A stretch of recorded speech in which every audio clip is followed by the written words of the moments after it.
Hello guys, welcome back to my channel. Guys, this is Manjeet and आज के video में हम बात करने जा रहे हैं हमारे रोग निदान के नेक्स्ट टॉपिक के साथ, जिसमें हम बात करेंगे अतिसार और प्रवाहिका रोग के बारे में। चलिए स्टार्ट करते हैं। सबसे पहले हम बात करेंगे कि अतिसार जो है उसकी उत्पत्ति की क्या कथा बताई गई है। मतलब कि अतिसार जो व्याधि है इसके बारे में जब हम पढ़ते हैं संहिताओं में तो उसमें बताया गया कि इसकी उत्पत्ति किस प्रकार है, तो वो हम देखते हैं। सबसे पहले तो बोला गया है कि आदिकाल मतलब कि जो सतयुग है उसमें यज्ञों में पशुओं को सम्माल भानीय इत्यादि मंत्र से अभितंत्रण पूजन आदि करके छोड़ दिया जाता था। पशुओं की हत्या का प्रावधान नहीं था। पहले क्या होता था कि जो भी पशु पक्षी थे उनका पूजा किया जाता था यज्ञ के दौरान और उनको छोड़ दिया जाता था। अब क्या देखने को मिलता है कि उनका बलि दिया जाता है, लेकिन पहले क्या था प्रावधान कि उसको छोड़ दिया जाता था, उसकी हत्या नहीं की जाती। लेकिन दक्ष प्रजापति के पश्चात मनु के पुत्र नरिष्यन, नाभाग, इक्ष्वाकु, नृग और सर्याति आदि के यज्ञों में पशु हत्या का अनुमोदन प्राप्त होने से पशुओं की हत्या होने लगी। ठीक है, पहले तो दक्ष प्रजापति तक तो ये नहीं था, लेकिन उसके बाद ये जो दक्ष प्रजापति के बाद मनु आदि के पुत्र जो थे, इन्होंने बाद हमें देखने को मिला कि पशु हत्या का प्रयोजन आ चुका था। उसके बाद समय में राजा जो पृषद थे उनके द्वारा दीर्घकालीन यज्ञ का अनुष्ठान हुआ। अन्य पशुओं के अभाव में उन्होंने गाय का वध प्रारंभ कर दिया। अब पहले तो क्या है कि प्रावधान ही नहीं था किसी पशु को मारने का, लेकिन बाद में जो नरिष्यन आदि थे उन्होंने प्रावधान डाल दिया कि पशु की हत्या। लेकिन जब कौन से राजा पृषद राजा वो क्या कर रहे थे, एक दीर्घ यज्ञ कर रहे थे, तो उस समय उनको पशुओं का अभाव होने लगा। तो ऐसे कंडीशन में उन्होंने क्या किया, गायों का वध प्रारंभ कर दिया। अब इस प्रकार गोवध से संसार के सभी प्राणी वर्ग अत्यंत दुखी हुए और उन यज्ञ में मारी गई का मांस जो गुरु और उष्ण गुड़ का था तथा असात में था, उसे खाने से उनकी जठराग्नि मंद हो गई। इसके कारण मानसिक कष्ट भी ज्यादा बढ़ गया। इस तरह उष्ण तथा गुरु गुड़ के गोमांस भक्षण से अतिसार की सर्वप्रथम उत्पत्ति राजा पृषद के यज्ञ के कारण हुई। ठीक है, तो इसमें बस पूछा जाएगा, वैसे तो क्वेश्चन नहीं आते, लेकिन अगर पूछा भी गया तो क्या पूछा जाएगा कि कहाँ से अतिसार की उत्पत्ति हुई है। तो अतिसार की उत्पत्ति बेसिकली क्या हुआ है कि जो पृषद राजा थे, पृषद राजा के द्वारा गायों का यज्ञों में वध होने के कारण और उसके मांस जो कि उष्ण और गुरु गुण वाला था, असात में था, उनको खाने की वजह से उसकी जठराग्नि मंद हुई और जिसके कारण अतिसार ये बाद में स्टार्ट हो गई थी।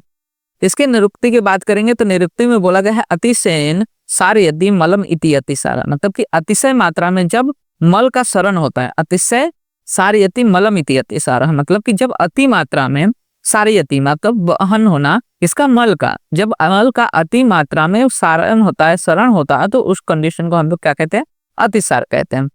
वहीं पे अतिसार की अगर हम व्याख्या की बात करें तो बोला गया कि गुदेन बहुद्रव शरणम इति अतिसार इत्यर्थ। मतलब कि बुध मार्ग से अत्यधिक मात्रा में द्रव धातु का निस्सारण होने को अतिसार कहते हैं। बुध मात्रा से जब मल तो निकल रहा है लेकिन मल में द्रव धातु बहुत ज्यादा हो तो उस कंडीशन को हम लोग क्या कहते हैं, अतिसार कहते हैं। यहाँ पे बोला भी गया कि अतिसार में जो मल का द्रव स्वरूप होता है वो द्रव रूप हो जाता है।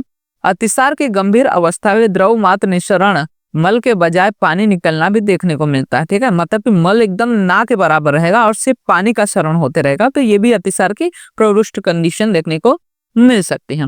वहीं पे अतिसार के हेतु आदि की बात करें तो बोला गया है कि गुरु अति स्निग्ध रुक्ष उष्ण द्रव और स्थूल आदि अति शीतल भोजन ये सब करने के कारण, विरुद्ध अध्यशन अजीर्ण असात में भोजन करने के कारण, या फिर स्नेह अधिक लेने के कारण, साथ ही साथ मिथ्या आहार विहार करने के कारण, विषम भोजन करने के कारण, इन सभी कारणों की वजह से क्या होता है, वहां पे अतिसार हो सकता है। मानसिक कारण भी इसमें बताया गया। तो सबसे पहले हम बात करेंगे आहारज कारण की। तो आहारज में बोला गया है कि अति प्रमाण में गुरु स्निग्ध रुक्ष उष्ण द्रव मतलब कि बहुत ज्यादा जो पानी वाला पदार्थ हो, स्थूल घन पदार्थ हो, अति शीत शुष्क आदि जो गुड़ वाले पदार्थ है उनका अगर सेवन कर रहे हैं तो उससे अतिसार हो सकता है। साथ ही साथ विरुद्ध आसन कर रहे हैं मतलब कि विपरीत आहार का सेवन कर रहे हैं, अध्यशन कर रहे हैं, अजीर्ण आसन मतलब पहले जो खाया हुआ खाना वो पचा ही नहीं और वापस से हम लोग क्या कर रहे हैं, खाना खा रहे हैं, तो ऐसे कंडीशन में असात में भोजन कर रहे हैं। स्नेह जो आदि का है उसका मिथ्या योग या फिर अतियोग होना, मतलब कि स्नेहन जो कर्म है वो सही से न हो पाए या फिर बहुत ज्यादा हो जाए, तो ऐसे कंडीशन में विष के सेवन करने के कारण, दुष्ट अम्बुपान मतलब कि जो दूषित जल है उसका अगर सेवन कर रहे हैं तो ऐसे कंडीशन में, दूषित मद्यपान का सेवन करने की कंडीशन में, अति प्रमाण में जल तरण करना मतलब ज्यादातर जलावशेषण करना या फिर जल में ज्यादा समय तक रहने के कारण भी यहाँ पे बोला गया कि अतिसार हो सकता है। साथ ही साथ बोला गया कि ऋतु विपर्य, मतलब कि जो ऋतु चक्र में परिवर्तित होता है उसके अनुसार हम आहार विहार का सेवन न कर रहे हैं उसके कंडीशन में भी, और अधारणीय वेग जैसे मल मूत्रादि आदि का संधारण कर रहे हैं, और कृमि का भाव आना, मतलब कि कृमि पेट में आ गए। इन सभी कंडीशन में यहाँ पे क्या हो सकता है, अतिसार व्याधि उत्पन्न हो सकती है। साथ ही साथ मानसिक कारण में शोक, भय, क्रोध आदि जो मानसिक कारण है, इनके कंडीशन में भी वात जब प्रकोपित होता है रजगुण के कारण, तो ऐसे कंडीशन में भी यहाँ पे अतिसार देखने को मिल सकता है। अब बात करेंगे हम लोग अतिसार के पूर्व रूप की, तो अतिसार के पूर्व रूप में बोला गया है कि यहाँ पे जो हृदय, नाभि, पायु मतलब कि गुद और कुछ आदि स्थान है, इसमें तोदवत वेदना होती है। क्या होते है, तोदवत वेदना देखने को मिलते हैं। 4 स्थान बोला गया है, हृदय में, नाभि में, गुद में और कुछ ही स्थान में। साथ ही साथ मल विबंध विशेष पूर्व रूप, मतलब कि मल विबंध भी देखने को मिलेगा, आधमान देखने को मिल सकता है, अविपाक देखने को मिल सकता है, गात्र साथ पूरे बॉडी में पेन देखने को मिल सकता है, वायु का विबंध मतलब कि जो अधो वायु वो सही से न निकल रहे हैं, तो ये सभी क्या है, अतिसार के पूर्व रूप माने जा सकते हैं। उससे भी मेन यहाँ पे देखो जो मल विबंध है उसको हाईलाइट किया गया है कि विशेष पूर्व रूप क्या रहेगा कि अतिसार होने से पहले मल है वो निस्सरण ही नहीं होगा, मतलब कि अतिसार होने से पहले वहां पे विषमता देखने को मिलेगी, विषमता के बाद फिर अतिसार स्टार्ट होगा। अतिसार के संप्राप्ति की बात करें तो क्या बोला गया है कि रस, रक्त आदि धातुओं में स्थित जल को प्रकोपित वायु कोष्ठ में उद्धृत करती है। कोष्ठ में उदक धातु का श्रवण होने से द्रव गुण से जाठरा अग्नि मंद हो जाती है, और पुरुष के साथ सम्मिश्रित होने से मल द्रवीभूत हो जाता है। इस द्रवीभूत हुए मल को अधः भाग से प्रकोपित वायु बाहर निकालती है। मल का द्रव मात्र निस्सरण मात्रा में एवं वारंवारता से अधिक होते रहना, यही क्या है, हमारा अतिसार है। तो क्या हो रहा है, जो रस, रक्त आदि धातु है उसमें जो स्थित जल है वो प्रकोपित वायु के कारण वो जो जल रस रक्त में है वो कहाँ पे आ जा रहा है, कोष्ठ में आ जा रहा है। अब कोष्ठ में जल की मात्रा बढ़ गई है, जिसके कारण क्या होगा कि जो आठ्राग्नि होती है वो मंद हो जाती है, और जो जल बढ़ा हुआ है वो कहाँ पे चला जाता है, हमारे पकवासे में, और पुरुष के साथ मिक्स हो जाता है। ये पुरुष को अलॉन्ग विद द जल क्या करते हैं, वायु जो प्रकोपित वायु हो बाहर निकाल देती है, इसलिए बार बार द्रव प्रवृत्ति होती है, बार बार क्या होता है, हमें मोशंस आते हैं। तो ये सारी कंडीशन हमें देखने को मिलते हैं विद इन द संप्राप्ति ऑफ द अतिसार।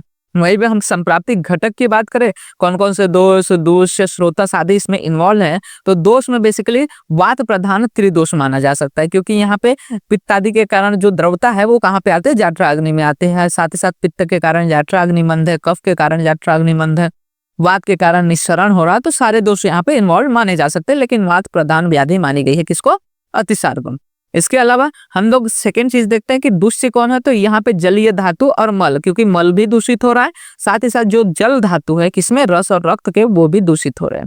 अधिष्ठान क्या है, तो अधो मार्ग से निकल रहा है, तो बेसिकली जो हमारा मल है वो कहाँ पे स्थित रहता है, पक्वाशय में, तो जो पक्वाशय है वो हमारा क्या हो जाएगा, अधिष्ठान हो जाएगा। स्रोतस में पुरुषवह और उदकवह स्रोतस की दृष्टि हो रही है, स्रोत दृष्टि में अति प्रवृत्ति हो रही है किसका, मल का, अग्नि यहाँ पे मंद हो जा रही है, और साथ ही साथ ये स्वभाव कैसा है इस व्याधि का, तो जो अतिसार व्याधि है वो आशुकारी स्वभाव का माना जा सकता है। आगे हम बात करेंगे इसके संप्राप्ति घटक आदि में संप्राप्ति चक्र की, तो क्या बोला गया कि हेतु सेवन किया, इन हेतुओं के कारण क्या हो गया, वात का प्रकोप हो गया। वात के प्रकोप से अब क्या हो गया, वायन वायु द्वारा जो रस, रक्त आदि धातुगत उदक है उनका कोष्ठ में अपकर्षण होता है, मतलब कि वात प्रकोप हुआ तो जो वायन वायु हो वो जो पूरे शरीर में संचरण करती है वो क्या करती है, रस आदि धातु में जो रस है या फिर जल है उसको कहाँ पे ला देती है, कोष्ठ में ला देती है। अब उदक का कोष्ठ में आने से क्या हो जाएगा, अग्निमांद, क्योंकि अग्नि के विपरीत गुण वाला कौन होता है, उदक होता है, तो अग्नि, वो उदक आ रहा है हमारे जाठराग्नि में, हमारे कोष्ठ है उसमें आने के कारण जो अग्नि है वो क्या हो जाते हैं, मंद हो जाते हैं। अब बोला क्या गया कि उदक के पुरुष में मिश्रीभूत होने से मल को द्रवत्व प्राप्त होना। अब ये जो द्रवभूत या फिर जल कहाँ पे आया, कोष्ठ में आया, ये कहाँ पे जाएगा, पुरुष में जाके मिश्रित होगा, और जो पुरुष की घनता है उसको कम करके उसको द्रवत्व प्राप्त करेगा। अब ये उदक धातु की मल के साथ या मल विरहित मात्रा में प्रभुत्व एवं बार बार द्रव मल प्रवृत्ति होती है, इसके कारण, वात के कारण, और इसी व्याधि को हम लोग क्या कहते हैं, अतिसार कहते हैं। अतिसार के अगर हम प्रकार की बात करें तो अतिसार के बेसिकली अलग अलग आचार्यों ने अलग अलग प्रकार बताया, जैसे चरक आचार्य है तो उन्होंने सिर्फ 5 प्रकार बताए, जिसमें वातज, पित्तज, कफज, सन्निपातज और आगंतुष प्रकार बताए। वहीं पे सुश्रुत ने आगंतुष के अंदर ही 2 प्रकार बताए हैं, दैट इज द शोकज और आमस। ठीक है, तो ये चीज आपको याद रखनी है कि जो सुश्रुत है उन्होंने कितना 6 प्रकार बताया, उसी तरह वाग्भट ने भी 6 प्रकार बताया, लेकिन दोनों में डिफरेंस क्या है कि सुश्रुत ने शोकज बताया है तो वाग्भट ने भी शोकज ही बताया, लेकिन जो छठा प्रकार है वो सुश्रुत ने आमस बताया है, लेकिन जो वाग्भट है उन्होंने छठा प्रकार क्या बताया, भयस बताया, मतलब कि जो भय के कारण होने वाला अतिसार है उसका वर्णन यहाँ पे किया है। अब हम बात करेंगे एक एक प्रकार के अनुसार उनके लक्षण आदि की बात करेंगे, उसके हेतु आदि की बात करेंगे। तो सबसे पहले आता है वातज अतिसार। वातज अतिसार बोला गया कि प्रायः जो वात प्रकृति पुरुष है उनमें ये देखने को मिलेगा, क्योंकि वात प्रकृति के पुरुष में वात बार बार बढ़ते रहेगा, तो ऐसे कंडीशन में उनमें वातज अतिसार की वारंवारता है वो देखने को मिल सकती है। तो क्या बोला गया कि जो अधिक वात आतप एवं व्यायाम का सेवन करता हो, मतलब बहुत ज्यादा घूमता फिरता हो, बहुत ज्यादा धूप का सेवन करता हो, बहुत ज्यादा व्यायाम करता हो, जो नित्य रुक्ष अल्प एवं प्रमित आसन करता हो, ज्यादा खाना खाता हो, अन्य तीक्ष्ण मद्य का जो सेवन करता हो, और जो रोज रोज मैथुन कर्म में प्रवृत्त रहता है, ऐसे में और साथ ही साथ जो मल मूत्र एवं अपान वायु का वेग विदारण करता है, इनमें क्या होता है कि इन सभी निदानों के कारण, वातवर्धक कारणों के कारण क्या होता है कि यहाँ पे प्रकोपित वायु जो होती है जठराग्नि को मंद कर मूत्र स्वेद को आशय में लाकर मल को पतला कर बारंबार अधोमार्ग से प्रवृत्त करता है। ठीक है, पित्तज अतिसार में क्या होता है कि पित्तज अतिसार ऑफ कोर्स किस में देखने को मिलेंगे, जो पित्त प्रकृति के पुरुष है उसमें बारंबारता इसकी रहेगी।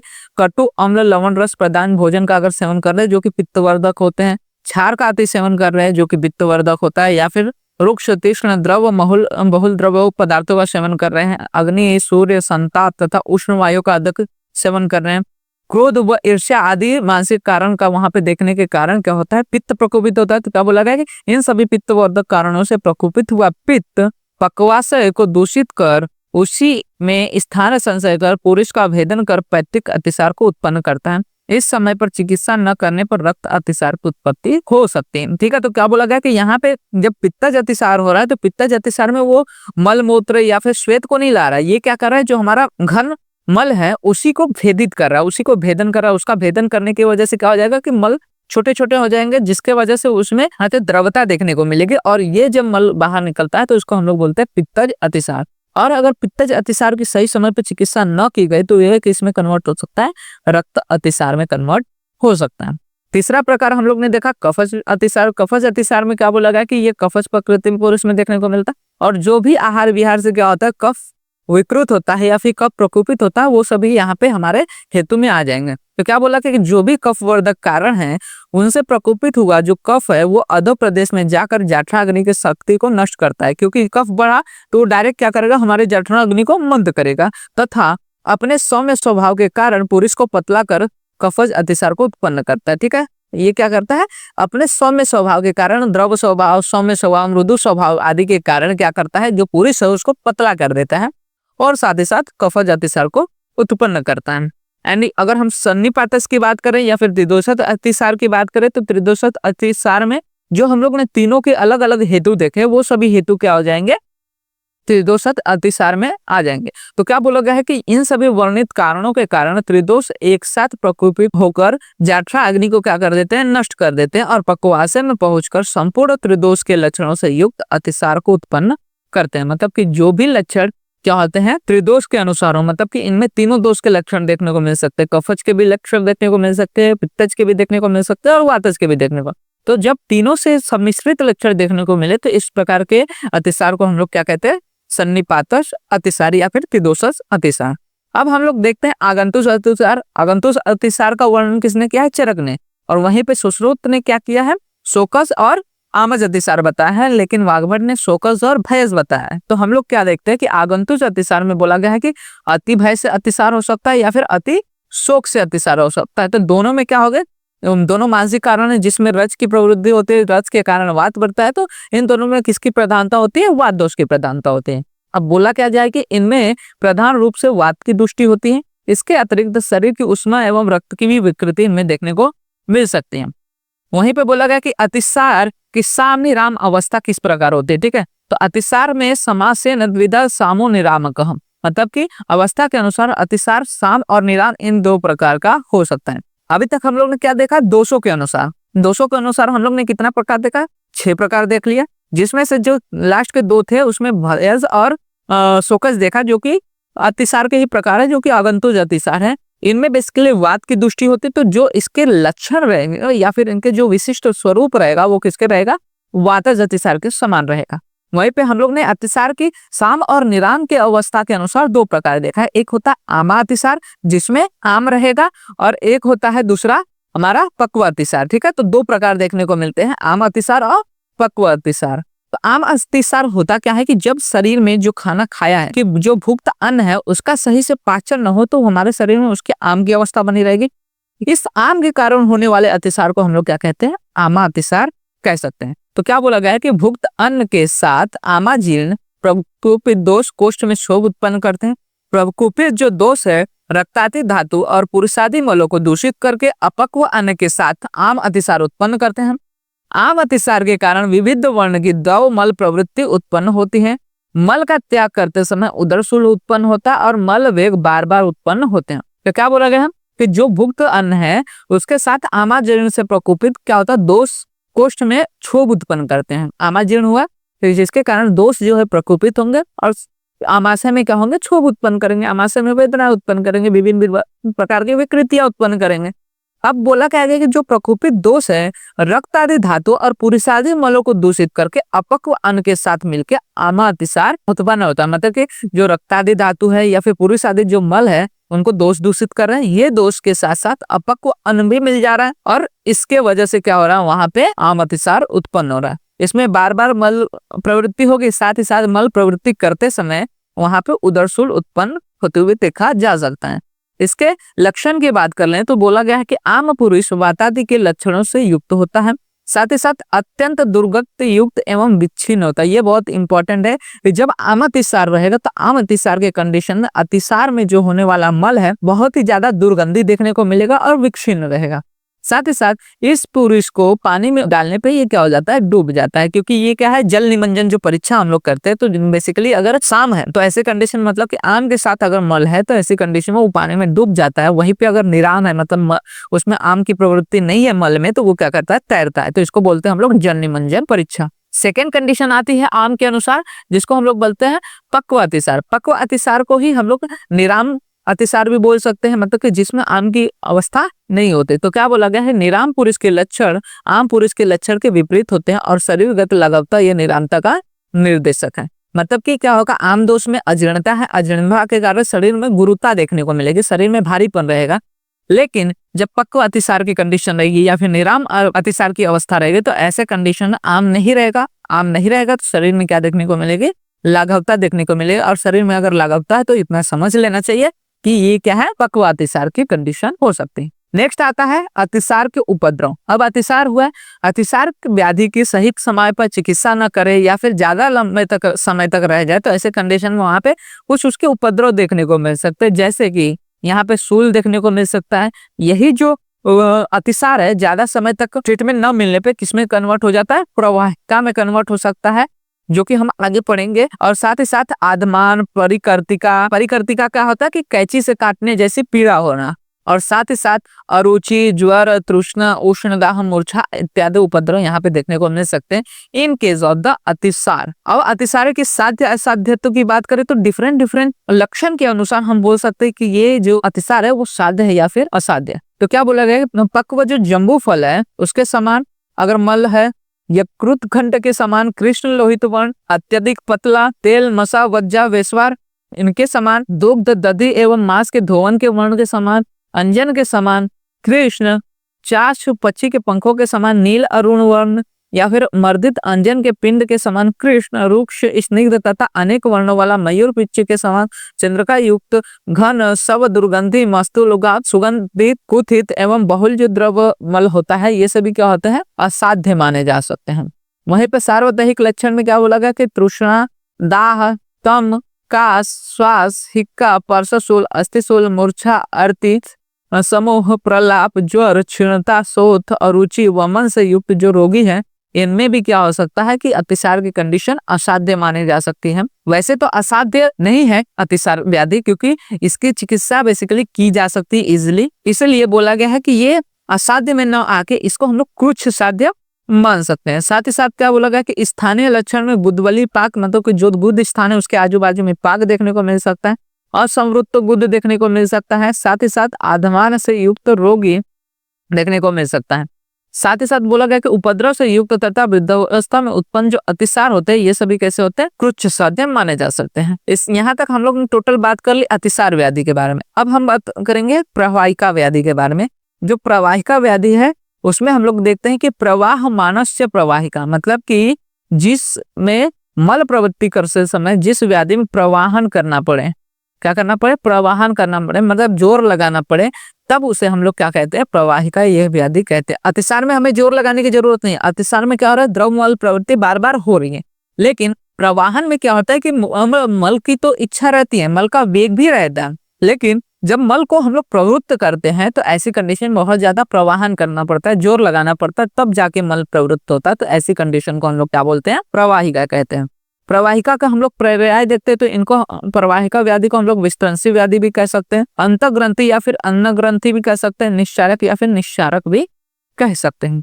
हेतु की बात करें तो इसके भी हेतु बेसिकली जो हमारा अतिसार व्याधि देखा उसी के समान देखने को मिलता है। क्या बोला गया है कि अहितकर आहार विहार का सेवन करने से प्रकोपित वायु द्वारा आमाशय में संचित आम युक्त कफ को अधोत पक्वाशय की ओर प्रेरित करता है। मतलब कि अहितकर आहार विहार का सेवन किया, इससे क्या होगा, वायु प्रकोपित होगा, और वायु प्रकोपित होकर जो आमाशय में आमयुक्त कफ है उसको पक्वाशय में भेज देगा। पक्वाशय में ये जाने के बाद क्या करेगा, मल के साथ मिश्रित हो जाएगा। मिश्रित होने के कारण अब क्या है, कफ है, तो कफ में कौन सा गुण होता है, स्थानीय गुण होता है। तो इस कारण जो मल है उसमें स्थानीयता आ जाती है। स्थानीयता मतलब कि चिपचिपका हो जाता है, पिछलता आ जाती है तथा अपक्वता आ जाती है। इस कारण से मल के वेग आने पर मल त्यागते समय रोगी को प्रवाहन करने पड़ता है। क्यों, क्योंकि मल तो वेग तो आ रहा है, लेकिन वहां पे जो हमारा मल है वो चिपचिपा हो गया है, तो वो क्या करेगा, जो बुध मार्ग है उसमें चिपका हुआ रहेगा, जल्दी बाहर नहीं निकलेगा। इस कंडीशन में हमें क्या करना पड़ेगा, जोर लगाना पड़ता है ताकि वो मल प्रवृत्त हो पाए। इसी कंडीशन को हम लोग बोलते हैं प्रवाहिका। बार बार प्रवाहन करने के पश्चात अल्प मात्रा में ही मल की प्रवृत्ति देखने को मिलती है। संप्राप्ति घटक की बात करें तो ऑफकोर्स यहाँ पे दोष में कफ और वात दोनों दोष देखने को मिल रहे हैं। दोष में मल की दुष्टि हो रही है, स्रोतस में पुरुषवा और उदिकवा स्रोतस, इसमें भी स्रोतोष्टि में संग हो रहा है और अति प्रवृत्ति भी देखने को मिल सकती है। अधिष्ठान की बात करें तो पक्वाशय में अधिष्ठित है, क्योंकि पक्वाशय में ही जो हमारा मल है वो देखने को मिलता है। और व्याधि स्वभाव की बात करें तो ये आशुकारी और दीर्घकालिक दोनों माना जा सकता है। अब बात करते हैं संप्राप्ति चक्र की, किस प्रकार से ये पूरा चलता है। तो बोला गया कि हेतु सेवन किया, हेतु सेवन से अग्निमांद हुआ, अग्निमांद के कारण जो साम क्लेदक कफ है उसकी उत्पत्ति हो रही है, क्योंकि क्लेदक कफ में क्या हो रहा है, अग्निमांद के कारण आम आ जा रहा है, तो वो जो क्लेदक कफ है उसमें सामता निर्माण हो रही है। अब ये जो प्रकोपित वायु है इस साम क्लेदक कफ को कहाँ पे ले जा रहा है, पक्वाशय में ले जा रहा है, पक्वाशय में ले जा रहा है। अब लेकिन साम क्लेदक और उसमें आम की निर्मित हुई है, तो आम में जो है स्थान है और पिछिल गुण है, इसके कारण जो पक्वाशय में जो मल है उसमें उपलिप्तता आ जा रही है, जिसके कारण स्थानीय कफ की पुरुष से संस्कृतता हो जा रही है। ये स्थानीय कफ किससे मिल जा रहा है, पुरुष से मिल जा रहा है। और कफ की स्थानीयता से पुरुष का अल्प मात्रा में प्रवर्तन होता है, क्योंकि कफ क्या करता है, उसको चिपक के रखता है, जिसके कारण अल्प मात्रा में ही पुरुष निकल पाता है। और सम्यक मल प्रवृत्ति होने का समाधान न होना तथा सप्रवाहन मल प्रवृत्ति होना ही प्रवाहिका कहलाता है। मतलब कि जैसा होना चाहिए मल प्रवृत्ति वो वैसा नहीं हो गया, सप्रवाहन मल प्रवृत्ति होता है, मतलब कि जब जोर लगाए तभी मल प्रवृत्ति होता है। इस कंडीशन को हम लोग क्या बोलते हैं, प्रवाहिका व्याधि कहते हैं। भेद और लक्षण की बात करें तो बोला गया है कि कृत्य अपि अकृत संगताम, अर्थात मल प्रवृत्ति होने पर भी सम्यक मल प्रवृत्ति होने संतोष न होना, ऐसी प्रवाहिका में ग्रस्त रोगी की स्थिति बनती रहती है। क्योंकि अब क्या हो रहा है, चिपका हुआ मल रहता है तो वो मल निवृत्ति कर चुका रहता है, लेकिन उसके बाद भी जब वो घर पे आ रहा है या फिर कुछ समय बाद उसको ऐसा लगता है कि मल की प्रवृत्ति अच्छे से नहीं हुई, तो उसको क्या लगता है, कृत्य अपि अकृत संगता, मतलब कि उसने मल निवृत्त कर लिया है लेकिन फिर भी उसे लगता है कि अभी भी उसको जाने की जरूरत है। अब क्या बोला गया है, इसके भेद की बात करें तो भेद में बेसिकली 4 भेद इसके बताए गए हैं। सबसे पहले वातज प्रवाहिका आता है। वातज प्रवाहिका में शूल अधिक के देखने को मिलता है। पित्तज प्रवाहिका की बात करो तो इसमें गुद या फिर सार्वधायिक दाह उत्पन्न होता है। कफज प्रवाहिका में कफा अधिक के देखने को मिलता है। और रक्तज प्रवाहिका में रक्त मिश्रित मल प्रवृत्ति होती है, क्योंकि प्रवाहन ज्यादा होने की वजह से वहां पे क्या होता है कि कफ की स्थानीयता बनी रहती है, जिसके कारण बहुत ज्यादा प्रवाहन के कारण धीरे धीरे रक्त मिश्रित मल की प्रवृत्ति भी देखने को मिल सकती है। तो ये सारी चीजें हमें देखने को मिलती है विद इन द प्रवाहिका रोग। तो प्रवाहिका में बस इतना ही याद रखने, तो प्रवाहिका में क्या है, प्रवाहन के साथ होने वाले मल प्रवृत्ति को हम लोग प्रवाहिका कहते हैं। और साथ ही साथ इसके भेद याद कर लीजिएगा कि 4 भेद बताए गए हैं, वातज पित्तज कफज है और रक्तज प्रवाहिका। तो होप आपको सारी चीजें रिलेटेड टू द अतिसार व्याधि और प्रवाहिका व्याधि क्लियर हो गए होंगे। कोई भी डाउट रहता है तो कमेंट सेक्शन में मेंशन कर सकते हैं, मैं ट्राई करूंगा कि फर्दर वीडियोस में उसको और अच्छे से आपको समझा सकूं। साथ ही साथ इसी तरह के और further videos related to the BMS first, second and third year related यहाँ पे अपलोड होते रहेंगे, तो चैनल को सब्सक्राइब कर लीजिएगा। साथ ही साथ बेल आइकन को क्लिक कर लीजिएगा, जिससे फर्दर वीडियोस के नोटिफिकेशन आपको मिलते रहें। एंड आप हमारे इंस्टाग्राम एंड टेलीग्राम हैंडल्स को भी फॉलो कर सकते हैं, जहाँ पे आपको वीडियो से रिलेटेड, नोट्स रिलेटेड, साथ ही साथ बीएमएस रिलेटेड जो भी एनसीआईएम, एमएचएस रिलेटेड नोटिफिकेशन रहते हैं वो आपको वहाँ पे प्रोवाइड हो जाते हैं, जिसका लिंक आपको वीडियो के डिस्क्रिप्शन में अवेल हो जाएगा। साथ ही साथ वीडियो अच्छा लगा हो तो वीडियो को लाइक एंड शेयर करना मत भूलिएगा, जिससे ज्यादा से ज्यादा लोग वीडियो का फायदा ले सकें।